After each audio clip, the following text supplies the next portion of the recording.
नमस्कार दोस्तों, स्वागत है आप सभी का आपके अपने YouTube चैनल अखंड ज्योति में। दोस्तों, बहुत दिनों बाद मैं ये वीडियो लेकर प्रस्तुत हुई हूँ। इसके पहले मैंने बहुत सारे वीडियोस वर्ण, अक्षर, मात्राओं को लेकर के बनाया है, लेकिन छात्रों को कुछ ऐसी दिक्कतें महसूस हो रही हैं भाषा में, जिसको देख करके मैंने सोचा कि चलो इस वीडियो को बना ही देते हैं। जैसे कक्षा में कुछ स्पेलिंग्स ठीक कराते हैं तो उसको हम लोग बोल देते हैं वर्तनी ठीक करो, आपकी वर्तनी ठीक नहीं है। बच्चे बोलते हैं वर्तनी क्या होता है मैम? या फिर मौखिक रूप से कुछ शब्द को हमने कहा कि उसको स्पेल आउट करो, तो स्पेल आउट करने को हम लोग कहते हैं हिज्जे करो। बच्चे बोलते हैं मैम ये क्या होता है? या ऐसे अंग्रेजी में बच्चे पूरी तरह से इन्वॉल्व हो गए हैं, इंडल्ज हो गए हैं कि हिंदी के कुछ साधारण साधारण शब्द जो भाषा का मतलब भाषा को बेसिक रूप से उनको जानना चाहिए हिंदी में, वो भी नहीं जान रहे हैं। तो हिज्जे करने को मैंने कहा अगर किसी बच्चे को, तो कहते मैम हिज्जे क्या होता है, या वर्तनी क्या होती है। ये सब छोटी छोटी बातों को लेकर के मैंने सोचा कि चलो आज एक वीडियो बना डालते हैं। एक बार आपको मजाक के लिए मैं बात भूल रही हूँ कि एक बच्चे को मैंने कहा कि चलो बच्चे हिज्जे करो औरत शब्द का। बच्चे ने कहा, मैंने बताया कि हिज्जे क्या होता है, फिर उसने कहा कि अच्छा मैम स्पेल आउट करना है, ओके मौखिक रूप से। अ पे औ की मात्रा र त। मैंने कहा अ पे औ की मात्रा, औ तो अपने आप में स्वर है, तो औ अ के ऊपर कोई मतलब स्वर के ऊपर स्वर की मात्रा, क्या बोल रहे हो बच्चे? फिर उसने अपनी गलती को समझा कि क्या है वर्तनी। चलो आपकी वर्तनी ठीक नहीं है मैम, वर्तनी क्या होता है बताइए। तो यही सब चीजें हैं जो मुझे बाध्य की कि मैं ये वीडियो बनाऊं। छोटा सा एक उदाहरण देकर के मैं आपको समझाऊंगी। जैसे हम लोग मैं एक शब्द लिख रही हूँ, उ आधा ज व ल, ये हमारा सही शब्द हुआ। ठीक है, अब इसमें किसी बच्चे ने चलो याद करके आया, उसने लिख दिया, ये लिख दिया। मैंने कहा आपकी वर्तनी गलत है। बच्चे कहेंगे मैम वर्तनी क्या है? फिर मैं बताऊंगी बच्चे वर्तनी कहते हैं जिसको आप अंग्रेजी में स्पेलिंग कहते हो। ठीक है, तब बच्चा समझेगा हाँ मैम क्या गलत है। बच्चे ये ऐसे होगा। ठीक है, तब अच्छा मैम स्पेलिंग को ही वर्तनी कहते हैं। हाँ बच्चे, अगर लिखते समय उसको वर्तनी कह देंगे और जब मौखिक रूप से उसको उच्चारित करेंगे उसको हिज्जे करना कहेंगे, शब्द को हिज्जे करो। ठीक है, ये तो आपने समझ लिया। और भी छोटी छोटी गलतियां, फॉर एग्जाम्पल देखिए, जैसे मैं लिख रही हूं यहाँ पर राम घर जा रहा है। अच्छा बताओ, बच्चे ने ऐसे लिखा, क्या गलती है यहाँ? आप चलिए, बहुत लोग समझ रहे होंगे लेकिन बहुतों को समझ में नहीं आया हो। ठीक तो लिखा है, क्या गलत लिखा है? जी हाँ, गलती है इसमें। क्या गलती है? इसके ऊपर सिरोरेखा नहीं है अच्छे से। मैम सिरोरेखा देने से नहीं देने से क्या हो जाएगा? होगा। हिंदी में शब्दों को लिखने में अगर आप सिरोरेखा नहीं देते हैं, ये ब्लंडर है, बड़ी गलती है। ठीक है, इसको सिरोरेखा या सुरेखा भी कहते हैं। तो ये सिरोरेखा का बहुत बड़ा इंपॉर्टेंस है। अगर किसी बच्चे का हमने नंबर काट दिया तो कहते हैं मैम इसके लिए नंबर कोई काटता है क्या? बिल्कुल काटता है जी। जो फॉर्मेशन है वर्ण का, आप उसको नहीं समझेंगे, नहीं करेंगे ठीक से, तो फिर भाषा में उसका इंपॉर्टेंस क्या रह गया? क्यों ही भाषा विद्वानों ने उसको बनाया? समझ में आई बात? चलिए और आगे देखते हैं एक और छोटी सी गलती, ब व। इसमें ब को यूं, ये क्या हुई बात? क्या मतलब है? और जो हमारे वर्णों का फॉर्मेशन है, बनावट है, उसमें बहुत सारे वर्ण हैं जो कि उसकी सिरोरेखा के आधार पर विभाजित होते हैं। थ, ध, भ, जिसमें ये गोल घुंडी होती है, उसके ऊपर से सिरोरेखा नहीं गुजरती है। ठीक है, छ, इसमें ऐसे देते हैं, इस पर हमें हाथ बांधना होगा। और भी ढेर सारे ऐसे शब्द हैं, सॉरी वर्ण हैं, जिस पर हमें अपने हाथ को बांधने होंगे। जैसे आपको मैं बताऊं, में, एक मिनट, भींगा होने के कारण ये काम नहीं कर रहा है, इसको थोड़ा ठीक से पूछ दूं। जैसे हमारा में, मैं, है या हैं, नहीं, ये ऐसे शब्द कहलाएंगे हमारी हिंदी में, जिनमें आप अगर ये नहीं डालें बिंदी तो इसका कोई अस्तित्व ही नहीं है। ठीक है, ये बिना बिंदी के में शब्द एग्जिस्ट नहीं करता है। क्यों? क्योंकि मेरा, मेला ऐसे उसका है मतलब, लेकिन सिर्फ में कोई मतलब नहीं है, उसका कोई अर्थ ही नहीं है। मैं का अर्थ नहीं है मैं, उसमें जब तक कि नासिक की ध्वनि नहीं आ रही है। हैं, नॉट है, नहीं, नहीं। और ऐसी ऐसी आप 3-4 गलतियां अगर एग्जाम में कर दें, परीक्षा में, तो आधा नंबर सीबीएसई के अकॉर्डिंग टीचर उड़ा देंगे, है कि नहीं? आप पूछते हैं मैम कितनी गलती पर नंबर कटता है? 3 गलतियों पर नंबर कटता है। बताओ, आप जब प्रश्न उत्तर लिख रहे हो, कोई अनुच्छेद लिख रहे हो, या कुछ आप पत्र लिख रहे हो, तो ऐसे में कितना कुछ लिखना पड़ता है, और ऐसे में ऐसे ऐसे 3 गलतियां कर दें, और इन शब्दों का तो दोहराव तिहराव कितना होता है एक ही प्रश्न उत्तर में। कई बार आपको नहीं, में, मैं, हैं लिखना पड़ता है, और अगर ऐसी ऐसी 3 गलती, कितनी गलती कर दे तो आपका तो 2 नंबर का अगर प्रश्न उत्तर है उसमें माइनस में मार्क्स चला जाना चाहिए। कितना हम लोग हिंदी से कॉम्प्रोमाइज करेंगे, सोचिए। आप एक और उदाहरण देती हूं। आप अगर लिख रहे हैं वह जा रहा है, ठीक है, और वे जा रहे हैं, वे जा रहे हैं, ठीक है। वह जा रहा है एक वचन, ठीक है, उसके लिए है चलेगा, ही इज गोइंग। बट अगर आप वे जा रहे हैं, इसको आप वे जा रहे हैं लिखते हैं नहीं लिखते हैं, और आप कहते हैं मैम नंबर दीजिए, और मैम भी आधा नंबर, चलो मैम एक बिंदी के लिए नंबर नहीं डाल रही हैं, यहाँ पर आपने सर्कल कर दिया है कि यहाँ बिंदी नहीं है, आप एक बिंदी के लिए पूरा नंबर उड़ा लीजिएगा। चलो भाई, बच्चे ने कहा आधा नंबर दे दिया हमने। लेकिन क्या अंग्रेजी विषय में अगर आप लिखते हैं they is going, they is going, चलेगा? सीधा सीधा सर्कल करके, कट करके 0। सोचिए हम कितना लिबरल हो जाते हैं आपके साथ। बिंदी के लिए कहते हैं आप मैम आप नंबर, बिंदी का बहुत बड़ा महत्व है। चलिए खेल खेल में हम लोग एक बार आपको समझा देती हूँ क्या महत्व है बिंदी का। ये मजाक के लिए ही है, चलिए थोड़ी हंसी भी होनी चाहिए, सीरियस हो रहा है। ये है आपका शब्द चिंता, ठीक है, और चिंता पर से अगर बिंदी हटा दी जाए क्या हो गया? चिता। आपको पता है ना चिता किसे कहते हैं? और वैसे भी कहा जाता है चिंता चिता समान होती है, ठीक है। तो एक बिंदी का महत्व तो समझ गए ना आप लोग। तो ये छोटी छोटी गलतियां, ऐसी गलतियां लेकर के मैं आपके सामने प्रस्तुत हुई थी, और अब थोड़ी भारी भरकम गलती की ओर चलते हैं जो हम लोगों से हो जाती है। इसके पहले हम लोगों ने स्वर भी पढ़ा है, व्यंजन भी पढ़ा है, वर्ण अक्षर भी पढ़ा है, लेकिन स्वरों में भी आज हम पढ़ेंगे। आज का हमारा मुख्य टॉपिक है, विषय है संयुक्त स्वर, संयुक्त व्यंजन, संयुक्त वर्ण या अक्षर।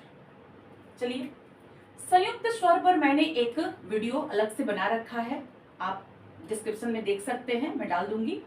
तो स्वर, संयुक्त स्वर के अंतर्गत ए, ऐ, ओ, औ, ये 4 ही होते हैं। स्वर हमारे 11 होते हैं ना, अ से औ तक, उसमें 4 ये संयुक्त स्वर हैं। अ और ई मिल करके ए बनता है, ये सब मैंने बताया था आप लोगों को। ये चलिए हमारा क्लियर है। संयुक्त व्यंजन वर्णमाला पढ़ते समय एकदम नर्सरी का ठीक है, पाठ छ त्र ज्ञ श्र ये भी हमारा क्लियर है। अब आइए हम लोग, यही हमें दिक्कत होती है, संयुक्त वर्ण या अक्षर, ये हम आज देखेंगे। संयुक्त वर्ण या अक्षर में अक्सर आप लोग देखे होंगे, आज के समय में हिंदी में मानवता और वैज्ञानिकों ने जो भाषा में सुधार लाया मानवता के अकॉर्डिंग, हम लोग थोड़ा इन चीजों को अलग ढंग से पढ़ रहे हैं। मैं दोनों करके बताऊंगी आपको। जैसे आपने देखा होगा द और छोटा सा आधा ध, ठीक है, द के साथ व, द म, द य, ऐसे ऐसे आपने देखा होगा और इसके साथ शब्द देखे होंगे। एक्चुअली इसमें दो है, ठीक है। तो क्या क्या है, कभी कभी हमें क्या होता है, पढ़ तो लेते हैं, बड़ों से पूछ करके पढ़ लेते हैं किताब में, क्योंकि आजकल की किताबों में तो ठीक है आज की मानवता के अकॉर्डिंग दिया जा रहा है शब्द, लेकिन पहले की बहुत सारी किताबें होती, कहानियों की किताबें, उपन्यास वगैरह वगैरह, उसमें आपको इस तरह का मिला होगा। एक शब्द लिख देती हूँ पहले मैं, उससे आपको क्लियर होगा। जैसे मान लीजिए आपने देखा होगा विद्या, इसको विद्या पढ़ेंगे, ठीक है। ये बुक में विद्या लिखा हुआ है, कहीं आप किताब में कहीं देख रहे हैं पढ़ने के लिए तो विद्या लिखा हुआ है, और आपको आज के डेट में हिंदी में पढ़ाया जा रहा है विद्या, ठीक है। अब बच्चे क्या हो जाता है, कंफ्यूज कर जाते हैं, मैम विद्या ये है, ये तो विधा है, आपने ध पढ़ाया है लेकिन ध थोड़ा अलग लग रहा है, क्योंकि हमने तो ध में गुंडी पढ़ी है, गोल सी ऐसे ध पढ़ी है, तो ये ध, तो ये ना ध लग रहा है ना क्या लग रहा है, पता नहीं, घ भी नहीं लग रहा है, क्या है, ठीक है। और ये तो विद्या है, ये हमें क्लियर है क्योंकि हम इस तरह से पढ़ रहे हैं। चलिए, तो इसका क्या मतलब है मैम, कैसे हम समझेंगे, बड़ा कंफ्यूजन है, इसीलिए हिंदी पढ़ने का मन नहीं होता हमारा। हिंदी में इतनी सारी दिक्कतें हैं, वर्तनी संबंधी अशुद्धियां, पदक्रम संबंधी अशुद्धियां, लिंग संबंधी अशुद्धियां, अशुद्धियां ही अशुद्धियां, बाप रे बाप, क्या करें, बच्चे सचमुच कंफ्यूज हो जाते हैं। लेकिन क्या है, इसीलिए तो इसको वैज्ञानिक भाषा कहते हैं, हिंदी को वैज्ञानिक भाषा कहते हैं, ठीक है। और इसमें थोड़ा सा दिमाग लगाएं आप, सब ठीक, क्या होगा, कब होगा, किस पर कैसे होगा, किसमें से किसको कैसे जाएंगे, जैसे संधि वगैरह करते हैं ना, टोटली कैलकुलेशन, मैथ्स, इसमें से वो गया उसमें से वो आया, ऐसे हुआ वैसे हुआ, बहुत अच्छे से समझ जाएंगे। तो हमारा एक्चुअली माइंडसेट है, मैथ्स तो एकदम दिमाग वाला चीज है, हिंदी में भी इतना दिमाग लगाना पड़े, क्यों ही पड़े, नहीं करना तो पड़ेगा, क्योंकि ये तो वैज्ञानिक भाषा है, प्योर साइंस है, भाषा विज्ञान है, ठीक है, प्योर बायोलॉजी है आपका। ओके, तो ये विद्या जो है इसको हमने ऐसे लिखा, लेकिन फिर ये क्यों लिखा, अब क्या ही करे भाई, पहले ऐसे हमारे हिंदी में ऐसी व्यवस्था थी, ऐसे पहले लिखा जाता था, तो क्या हम पुरानी किताबें पढ़ना छोड़ दें, हम साहित्यों से वंचित हो जाएं, ऐसा तो नहीं है। इसके लिए जानना पड़ेगा, हमें ये भी जानना है, हमें ये भी जानना है। जैसे एक एग्जांपल और देती हूँ, आज के समय में हिंदी ऐसे लिखी जा रही है, उस पर बिंदी दे करके, और पहले हिंदी हमारी ऐसे लिखी जाती थी। आप कहेंगे दोनों ही सही है, ठीक है, मानते हैं दोनों सही है, पहले के लोग ऐसे लिखेंगे तो ठीक है, आज के बच्चे ऐसे लिखेंगे, और अगर आप ऐसे लिखते हैं तो मेरे हिसाब से गलत है, क्योंकि आपको मैंने जब ऐसे पढ़ाया, हम शिक्षकों ने ऐसे पढ़ाया, आप ये क्यों लिखेंगे भाई, तो फिर तो कोई भाषा में सुधार ही नहीं होगा, फिर तो कभी परिवर्तन ही नहीं आएगा। किसी भी भाषा में सुधार में 10 से 12 वर्ष लगते हैं, क्योंकि कोई भी सुधार अगर स्टार्ट होता है तो हम अभिभावकों तक नहीं, हम बच्चों तक पहुंचते हैं पहले, और बच्चों को नर्सरी कक्षा से सिखाते सिखाते हम 10वीं 12वीं तक ले जाते हैं, और तब उनसे उम्मीद करते हैं कि वो समाज में इस बात को फैलाएं। तो एक भाषा में सुधार आने में 10 से 12 वर्षों का समय लगता है, और इतने बड़े परिवर्तन को आपने चुटकियों में खत्म कर दिया, और फिर पुरानी पद्धति, पुराने चीजों को लेकर के आप आ गए, तो फिर तो गलत हो जाएगा ना, गलती तो होगी। चलिए, तो ये हमारा हुआ जो मैं बताना चाह रही थी, विद्या क्यों ही पड़ी होगी जरूरत भाई इस तरह लिखने की, ऐसे भाषा विद्वानों को। जैसे अंग्रेजी में हम लोग पहले लिखते थे कैपिटल लेटर, स्मॉल लेटर भी कैपिटल के साथ स्मॉल लेटर रनिंग में, ठीक है, ताकि फ्लुएंसी बने हमारी, हम धारा प्रवाह तरीके से लिख सके, जैसे धारा प्रवाह बोलते हैं वैसे धारा प्रवाह लिख भी सके फास्ट हैंड राइटिंग में। उसी तरह से हमारे हैंड राइटिंग में लिखते समय ब्रेक ना हो, क्योंकि जल्दी जल्दी लिखना पड़ता है, कोई मौखिक रूप से बोल रहा है तो कोई उसको लिख रहा है। ऐसे में धारा प्रवाह में कमी ना आए, इसके चलते कुछ ऐसे, ठीक है, संयुक्त व्यंजनों का या संयुक्त अक्षरों का निर्माण हुआ। ठीक है, निर्माण हो गया। अब इसमें एक और प्रॉब्लम है, बात आती है, अच्छा तो ये द और ध में कौन आधा है कौन पूरा है? ये द व में हम किसको आधा समझे किसको पूरा समझे? द म द य, इसमें किसको आधा समझे किसको पूरा समझे? जब हम खोल के वर्ण विच्छेद करते हैं तब ये समझ में आता है, ठीक है, कि ये ऐसे है। लेकिन यहां समझ में नहीं आता है ये कौन आधा है कौन पूरा है। तो इसको मैं बता दूं बच्चों, ये द और द के साथ जो यहाँ पर हल्का ध लगा है, तो इसमें द आधा है, जो बड़ा दिखता है वो आधा है, जो छोटा दिखता है वो पूरा है। कहते हैं ना, बड़े बड़ाई ना करे बड़े न बोले बोल, रहीमन हीरा कब कहे लाख टका मम मोल। उसी तरह से जो बड़ा होता है वो छोटे से छुप के रहता है, और जो छोटा होता है क्षुद्र बुद्धि का वो बड़ा बड़ा बड़ा बड़ा दिखाता है। यही बात है यहाँ पर। तो ये द जो है वो यहाँ पर आधा है और ध पूरा है। द जो है वो आधा है और इसके साथ व जो है वो पूरा है। ठीक है, जैसे इसका एक उदाहरण देती हूं मैं आपको, कैसे लिखेंगे? द वा रा, द्वारा।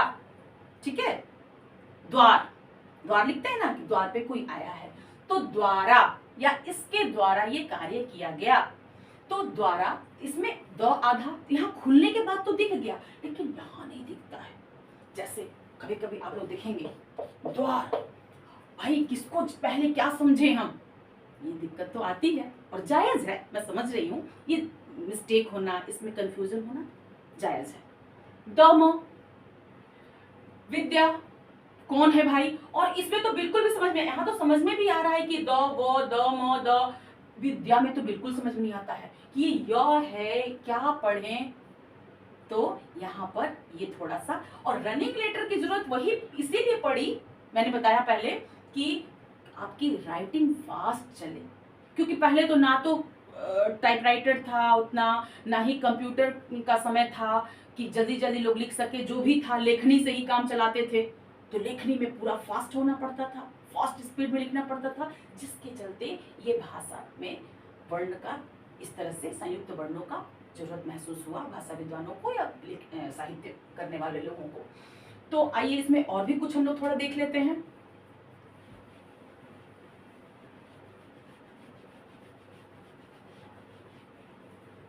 जैसे शुद्ध, शुद्ध, युद्ध, ठीक है, द्व, द्वारा, ठीक है, दम, पद्मा, पद्मा, पद्मिनी, पद्मावत, ठीक है, द्य, द्य तो हमने देखा है, विद्या। ये सारे शब्द ऐसे ऐसे आपको मिलते थे पहले किताबों में, अभी भी हैं, साहित्य की किताबों में अभी भी इस तरह से हैं। लेकिन इसे हमें जानना है कि इसमें कौन आधा है कौन पूरा है। और ये भी समझ लीजिए कि प्रत्येक जो हमारा व्यंजन है वो एक स्वर की सहायता से ही पूरा होता है। जैसे हम लोग यहाँ देखें, ये हमारा द ध को कर लेते हैं, द ध, ठीक है, शुद्ध में, शुद्ध में द ध। तो यहाँ पर सु को छोड़ दीजिए, द ध की बात करते हैं, ये हमारा एक साथ आता है क्योंकि इसके साथ ही ये लगा रहता है। ये आधा है और इसको पूरा करने के लिए ध को यहाँ पर अ लगाया जाता है, ठीक है।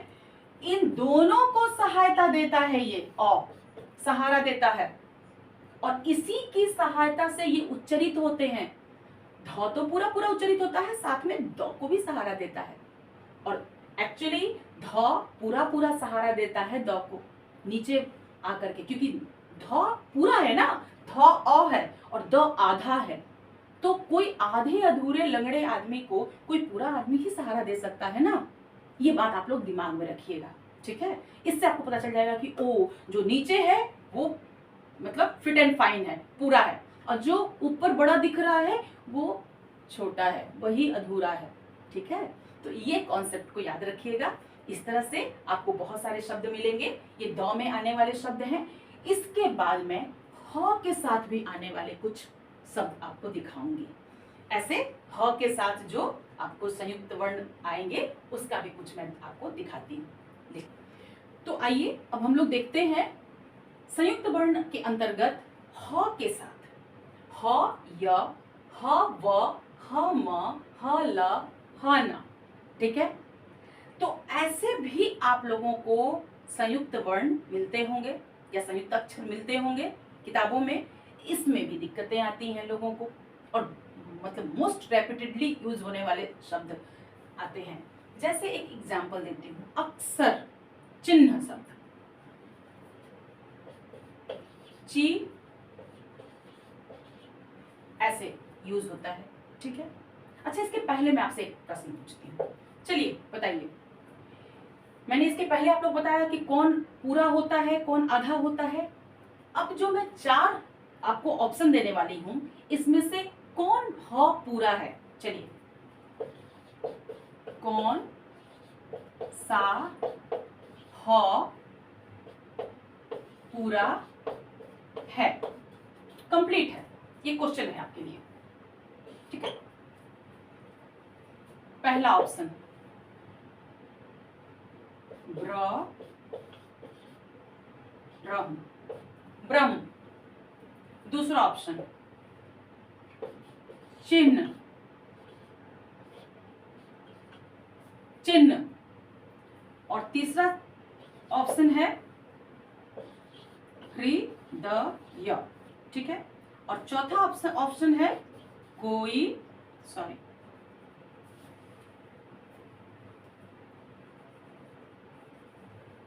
कोई नहीं। इसमें से कोई नहीं। अब बताइए कौन सा इसमें से कंप्लीट ह है? क्योंकि आप तो जान गए हैं ना, इसके पहले दो वाले में मैंने बता दिया आपको कि कौन पूरा होता है, कौन आधा होता है इन संयुक्ताक्षरों में। अब बताइए, ब्रह्म नहीं, चिन्ह जी नहीं, कोई नहीं, बट ऑब्वियस हृदय। हृदय जो है आपका करेक्ट आंसर है। कैसे? अब बताती हूँ। ब्रह्म में देखिए, इसको खोल के बताना पड़ेगा वर्ण विच्छेद करके। ब आपका आधा है। ये भी आपको र के विभिन्न रूपों में पता चलेगा कि यहाँ पर आपको लगेगा कि ब आधा है या ब पूरा है और र आधा है। जी नहीं, र के विभिन्न रूप में, ये पदेन का र बोलते हैं, इसको पदेन र बोलते हैं। तो ये ब आधा, र र पूरा है, ब्र, यहाँ हमने ब्र को कंप्लीट किया, फिर ह आधा, म अ, ये हमारा ब्रह्म का वर्ण विच्छेद हुआ। चिन्ह का देखिए, सॉरी, चिन्ह में च प्लस आपकी ह्रस्वी छोटी प्लस ह, ठीक है, ह आधा, न अ, पूरा। स्वर मिलने से पूरा होता है, यानी कि ये भी हमारा गलत ऑप्शन हुआ, इसमें ह कंप्लीट नहीं है। अब आइए, कोई नहीं तो उसको करना ही नहीं कुछ। हृदय, हृदय में देखिए, ह आधा प्लस री, ठीक है, ह री, री स्वर है तो इसने ह को कंप्लीट किया, री। द य अ, हृदय, यानी कि ये ह कंप्लीट ह है। आप ऐसे ह के अंदर में ये री देख करके ये मत समझिएगा यहां भी वही हाल है। जी नहीं, यहां मैंने लिखा नहीं है इसको। ह में री, री, य, व, म, ल, न। ठीक है, ऐसे शब्द आपको शब्दों में ये आते होंगे, ये संयुक्ताक्षर। तो आप ऐसे में कंफ्यूज मत होइएगा कि कौन आधा है कौन पूरा है। ये आपको पता चल गया कि ह आधा है और जो छोटा सा नीचे लगा है वो पूरा है। असह्य, यह आया हय, असह्य। वेल, वेल मछली होती है ना, उसमें भी ये हव आता है, वेल। ओके, अब इसको आपने समझ लिया। अब मुझे ये वाला शब्द को कंप्लीट करना है जहां पर हम लोग थे पहले। मैं उम्मीद कर रही हूं कि आप लोगों को ये वीडियो समझ में आ रहा होगा इसमें, और जो मैं सोच करके ये बना रही हूँ वीडियो कि आप लोग इससे आप लोगों की थॉट में पूरी क्लैरिटी आए, स्पष्टता आए, तो मैं आपकी उम्मीदों पर खरी उतरूं, ये मैं सोच रही हूँ। देखिए क्या होता है। आप लोग इस पर थोड़ा लाइक, सब्सक्राइब एंड कमेंट कर दीजिएगा, जिससे मुझे उत्साह मिले और मैं आपके लिए और ऐसे वीडियोस बना करके लाऊं। खैर, हम लोग अब आते हैं अपने इस टॉपिक पर, चिन्ह। अब देखिए, इसके उच्चारण में बच्चों को और इसमें लिखने में भी, इसकी वर्तनी में मैंने बच्चों को बहुत गलती करते हुए देखा है मैंने। चिन्ह, वो चिन्ह बोलते हैं। ये होता है एक्चुअली, इसको अगर हम आज की मानकता के अकॉर्डिंग लिखें तो ये है ची ह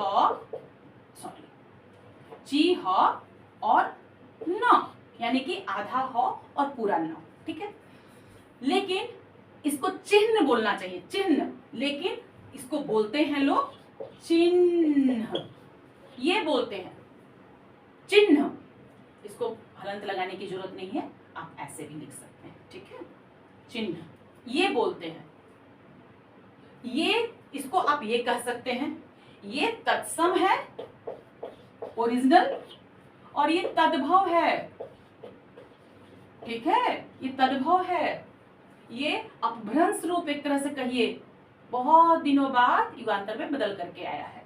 तो ये भी कह सकते हैं, बोला जा सकता है, लेकिन ये करेक्ट नहीं है, चिन्ह होता है। ठीक है, तो ये हम लोगों को ध्यान रखना होगा। जैसे एक और एग्जाम्पल आपको मैं देती हूं।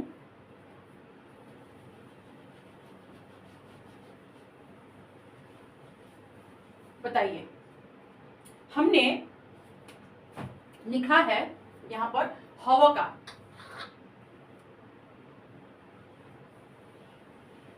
वेल, वे ल। अब बताइए इसको क्या पढ़ेंगे, इसको खोल के लिखें, जैसा कि वेल मछली, वेल, वहेल या वेल, क्या पढ़ाएगा, फर्स्ट या सेकेंड, बताइए, वेल, वहेल या वेल। इसके अनुसार, और जो आप अब समझ चुके हैं कि ह आधा है और जो नीचे छोटा सा है वो पूरा है। ठीक है, वो पूरा वर्ण है, आपका संयुक्त वर्ण है, जिसमें कि बड़ा वाला छोटा होता है, छोटा वाला बड़ा होता है। ठीक है, तो यहाँ पर ये आपका वहेल नहीं पढ़ाएगा, ये पढ़ाएगा वेल मछली, वेल। ठीक है, तो ये हमारे जो गलतियां होती थी आपके उच्चारण में या आपको पढ़ने में, आप विधा पढ़ते थे, विद्या को, विधा तो एक अलग प्रकार की कला होती है। ठीक है, विधा होती है, विधा एक अलग शब्द है, और विद्या को विधा पढ़ें आप, ये तो गलत है ना, ब्लंडर है ना। तो इस तरह की गलतियां बच्चे ना करें, स्पेलिंग मिस्टेक्स यानी कि वर्तनी में, हिज्जे में कोई तरह की दिक्कतें ना आए, इसके लिए मैंने कोशिश की छोटी सी आपको वीडियो के द्वारा समझाऊं। मैं उम्मीद करती हूं कि आप लोगों को ये वीडियो पसंद आया होगा। धन्यवाद।